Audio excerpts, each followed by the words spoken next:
kalau misalnya memang orangnya tuh kayak gitu tuh, udah terlanjur kalau orang marah maki-maki. Apa yang harus kita lakukan kalau kita terjebak di posisi kayak gitu ya? Sebagai pelakunya atau sebagai orang yang dimaki? Korban mungkin. Oh, kalau sebagai korban ya memang kita harus sadar betul bahwa diri kita adalah korbannya gitu ya. Dan kita harus berpikir ulang gitu. Kita sebagai teman atau sebagai pasangan pasti kita harus ngasih tahu.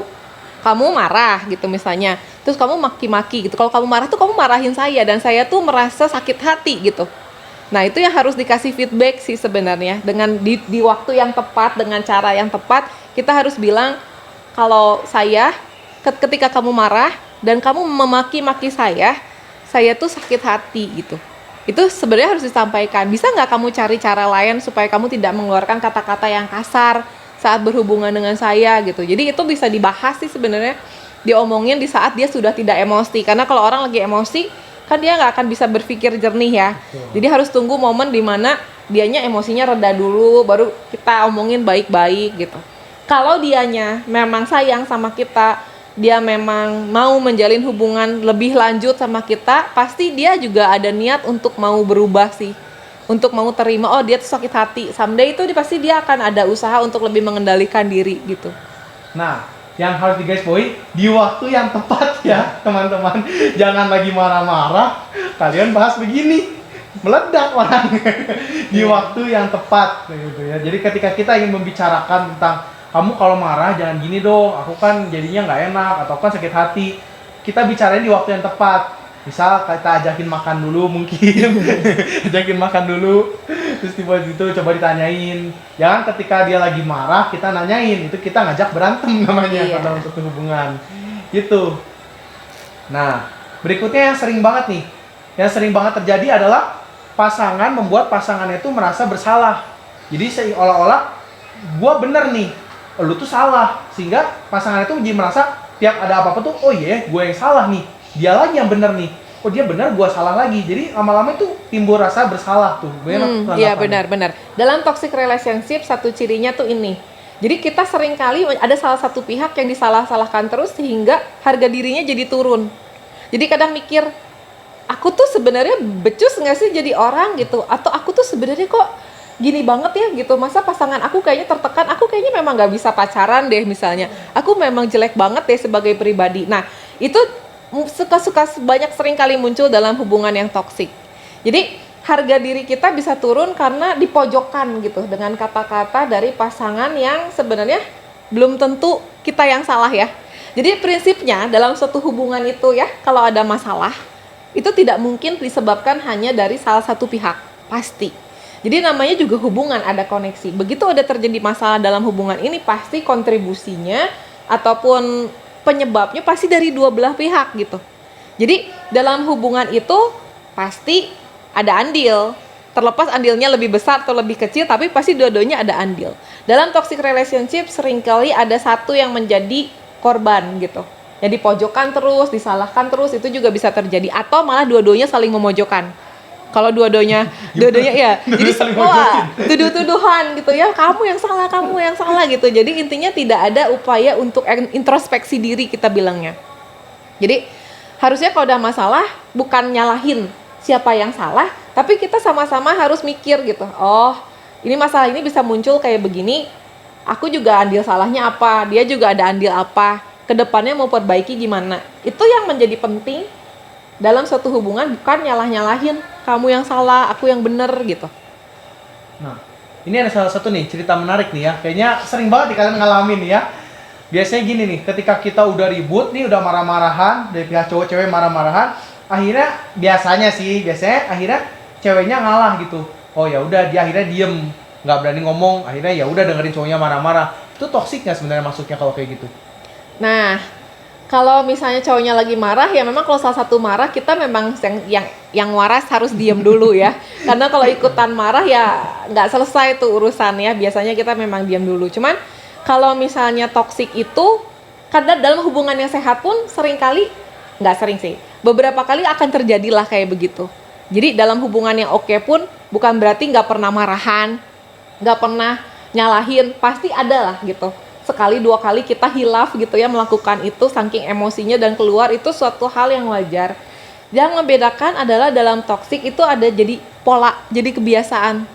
Jadi itu tiap kali ada masalah kayak gitu, tiap kali ada masalah kayak gitu, terus berulang berpola. Jadi sering kali intensitasnya tuh terjadi seperti itu.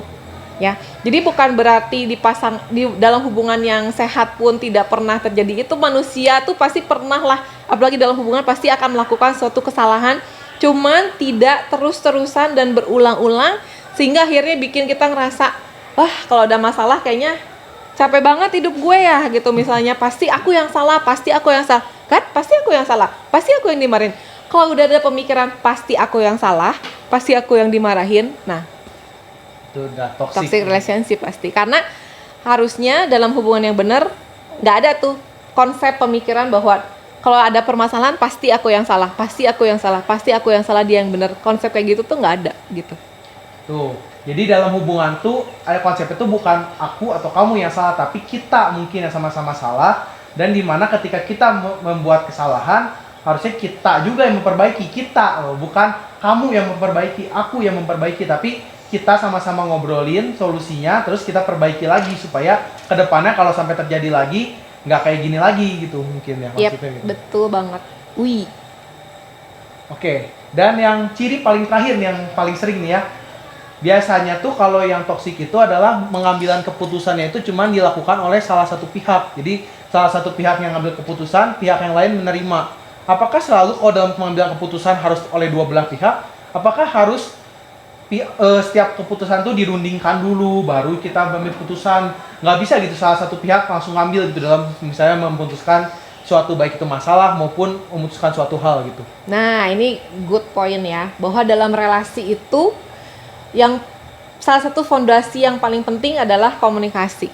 Gimana kita bisa menjalin suatu hubungan yang baik dasarnya adalah komunikasi.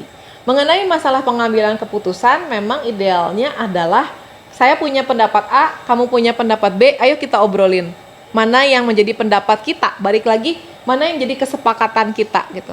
Tapi tiap pasangan ini punya aturan masing-masing yang boleh disepakati bersama. Misalnya nih ya, kalau dalam urusan makanan misalnya, itu saya serahin sama kamu gitu misalnya. Jadi serahin ke ceweknya misalnya. Terserah deh kamu mau masak apa, mau makan apa, mau ngajak aku makan kemana. Urusan makanan kamu yang ambil keputusan gitu. Itu tapi harus berdasarkan kesepakatan bareng. Atau misalnya dalam pembelian otomotif atau mobil atau motor misalnya, atau elektronik yang di rumah. Karena itu adalah keminatnya, bakatnya atau kesukaannya si cowok misalnya. Jadi kalau misalnya milih televisi lah atau beli motor, tapi terserah kamu deh gitu. Ya kamu yang aja yang ambil keputusan gitu. Tapi ada kesepakatan sebelumnya gitu. Walaupun kalau ngomong secara idealnya, yang namanya kesepakatan ya karena yang menjalaninya adalah kita gitu ya, berarti kesepakatannya harus berasal dari dua belah pihak tentunya gitu. Saat A tidak dapat diterima oleh B dan B tidak dapat diterima oleh A, apa yang harus dilakukan? Ngobrol, jadilah C. Mungkin C itu adalah perpaduan sedikit A dengan perpaduan sedikit B gitu. Tapi ini adalah kesepakatan yang aku win, aku oke, kamu oke gitu. Jadi jadilah ini, itu dalam relasi sih begitu. Itu yang disebut kali win-win solution. Win-win solution. I'm okay, you are okay gitu. Nah, tadi udah jelas banget tuh ciri-cirinya.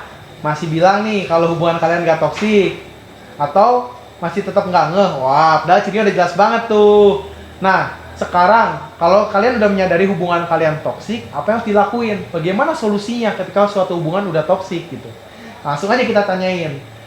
Banyakan dari kalian tuh gue yakin, atau maksud gue sendiri mungkin ya, dalam menjalin suatu hubungan tuh nggak sadar kalau hubungan itu toksik atau enggak. Apakah hubungan gue itu yang sekarang gue jalin itu toksik atau tidak tuh nggak sadar, karena memang tidak ada panduan atau batasannya walaupun ada ciri-cirinya kita sebut toksik atau enggak.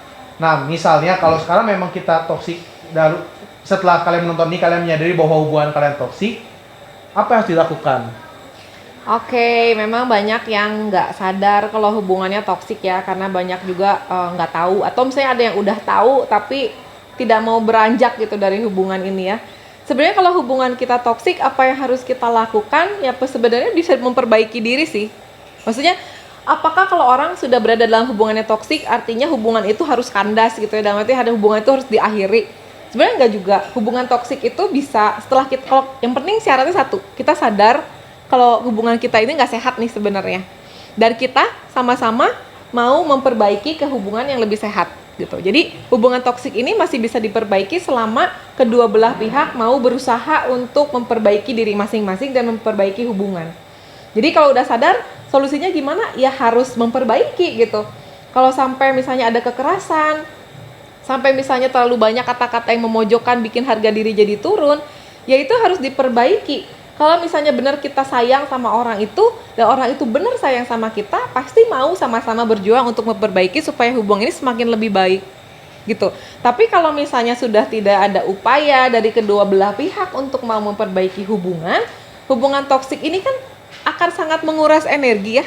Jadi orang tuh akan ngerasa aku tuh capek banget gitu berada dalam hubungan ini. Nah, kalau udah ada perasaan feel capek banget dalam hubungan gitu ya, terus nanti kita bisa lihat tuh dampaknya apa. Biasanya orang yang terdekat kita bisa bilang, kamu kok sekarang jadi gini sih? Kamu kok sekarang jadi anaknya jadi takutan misalnya. Kamu kok sekarang anaknya jadi murung. Sesuatu yang menjadi pribadi kita jadi tidak lebih baik gitu dalam hubungan ini. Harusnya hubungan yang bagus, hubungan yang sehat itu love, cinta itu memberikan energi positif. Harusnya begitu. Jadi dengan kita menjalin hubungan yang baik tuh harusnya kita jadi lebih berkembang. Kita jadi lebih sehat mental gitu ya. Tapi dalam toxic relationship, hubungan kita tuh malah bikin kita jadi pribadi yang tidak lebih baik gitu. Kita yang jadi lebih sering murung, kita yang lebih sering nangis, kita yang lebih sering tidak sehat mental, banyak ketakutan gitu. Harus kayak gimana? Ya harus diperbaiki. Kalau tidak bisa diperbaiki ya harus akhiri. Akhiri. deh. Tapi akhir itu jalan terakhir, teman. Jangan kalian sekarang toksik langsung diakhiri. Iya. Nanti bertanya-tanya lagi. Say, apa? Yuk putus lah. Gara-gara nonton ini putus nih banyak. Jangan jadi gara-gara nonton ini putus ya. Tapi diperbaiki dulu, dibicarakan dulu baik-baik ketika hubungan kalian tuh toksik. Baru jalan terakhir kalau kalian merasa setelah menjalani hubungan yang toksik ini tuh benar-benar capek, udah nggak bisa diperbaiki, baru mungkin harus diakhiri. Carilah orang yang lebih baik, dimana kita balik lagi ke kata-kata pertama, hubungan yang ideal tuh dalam saling mengasihi, membuat kita berkembang. Tadi katanya juga membuat kita berkembang, membuat kita lebih bersemangat, bukan membuat kita merasa nggak percaya diri, murung, bersedih. Itu udah pasti hubungan yang kurang baik gitu. Dalam hubungan yang sehat itu pasti adalah sedihnya, pasti ada kecewanya, cuman intensitasnya tidak merajalela gitu, tidak terus-terusan begitu, tapi tetap unsur emosi positifnya lebih banyak gitu. Kalau dalam hubungan yang sehat, tetap senangnya tuh lebih banyak dibandingkan sedihnya, tetap happy barangnya tuh lebih banyak dibandingin kita berantemnya, tetap lebih banyak kebanggaannya, merasa didukungnya daripada dihinanya gitu loh. Jadi ada unsur emosi positif tuh lebih dominan dibandingkan emosi negatif. Oke guys, segitu dulu yang kita bahas tentang toxic relationship. Nah, kalian komen dong di bawah tentang toxic relationship, atau kalian bisa cerita-cerita juga nih ke kita nih tentang hubungan yang kalian jalanin. Karena sebenarnya masih banyak banget permasalahan dalam suatu hubungan, bener kan? Ayo ngaku. Nah, kalian bisa cerita-cerita di bawah. Nanti kita bisa ngobrol lagi nih sama kakak psikolog ini. Nah, jangan lupa wajib banget di-subscribe, betul? Harus di-subscribe, jangan lupa di-like. Jangan lupa di-share juga ke teman-teman kalian atau ke keluarga kalian juga, supaya kita semua jadi tahu tentang toxic relationship. Di akhir kata, ada kata-kata penutup? Oke, kata penutupnya semoga kita semua berada dalam suatu hubungan yang sehat ya. Karena hubungan itu kembali pada prinsipnya harusnya membuat kita menjadi pribadi yang lebih baik. Kalau selama hubungan itu membuat kita pribadi jadi yang lebih justru tidak baik, itu saatnya kita introspeksi hubungan, kita perbaiki hubungan supaya pada akhirnya kita bisa menjalin suatu relasi yang lebih sehat. Oke, mantep banget tuh. Jadi kita jalin hubungan yang sehat, dan jangan lupa ditunggu lagi di episode berikutnya yang pastinya nggak kalah rame dong topik-topiknya. Dadah guys, makasih ya yang udah nonton.